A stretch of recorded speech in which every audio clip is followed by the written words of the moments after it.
اس پہ میں ایک حدیث آخر میں 5 منٹ رہ گئے تو میں یہ حدیث بیان کر دوں. یہ میری فیورٹ ترین حدیث ہے حدیث قدسیوں میں سے. صحیح مسلم میں کتاب البر والصلہ چیپٹر کے اندر ظلم کا جو باب ہے کہ ظلم کرنا حرام ہے، اس میں یہ حدیث ہے. 10 باتیں اس حدیث میں بیان کی ہیں اللہ تعالیٰ نے نبی صلی اللہ علیہ وسلم کے ذریعے. حدیث قدسی، الفاظ اللہ تعالیٰ کے، فرمان اللہ تعالیٰ کا نبی صلی اللہ علیہ وسلم کے مبارک منہ سے. اب یہ ذرا سنیے، اس میں وہ بات بھی اینڈ پہ آ جائے گی.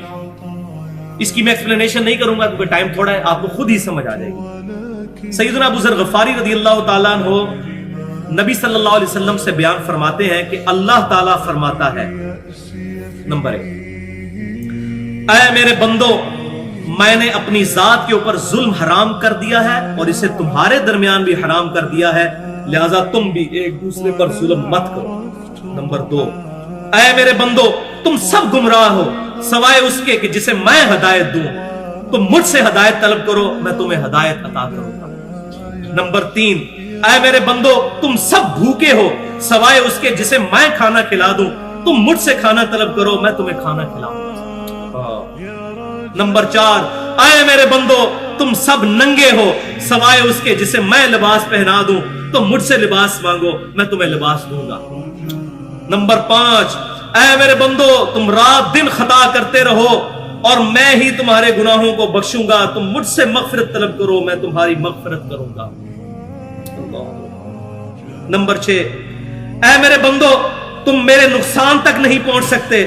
تم مجھے کوئی نقصان نہیں پہنچا سکتے، نہ تم مجھے کوئی نفع دے سکتے ہو اور نہ میرے نفع تک پہنچ سکتے ہو.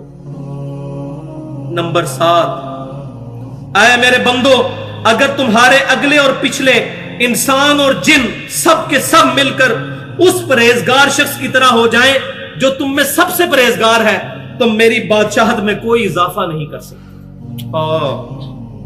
اے میرے بندو، نمبر 8، اے میرے بندو، اگر تم اگلے پچھلے انسان اور جن سب کے سب اس گناہگار شخص کی طرح ہو جائیں جو تم میں سب سے زیادہ گناہگار ہے، میری بادشاہت میں کمی نہیں کر سکتے. اللہ کو کوئی نہیں، اللہ الصمد، اللہ بے نیاز ہے.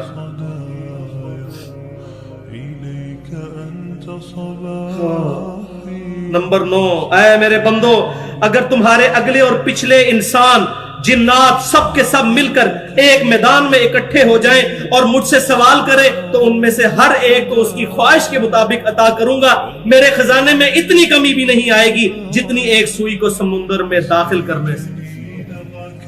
اور نمبر 10، اے میرے بندو، یہ تمہارے ہی اعمال ہیں جنہیں میں نے تمہارے لیے محفوظ کر لیا ہے. کتنا قدردان ہے اللہ، ہمارے اعمال محفوظ کرتا ہے، قیامت والے دن جزا دے گا. اے میرے بندو، یہ تمہارے ہی اعمال ہیں. دیکھیں کتنا قدر شناس ہے. اور بندے کو کیا کہنا چاہیے؟ اللہ تیرا فضل ہے.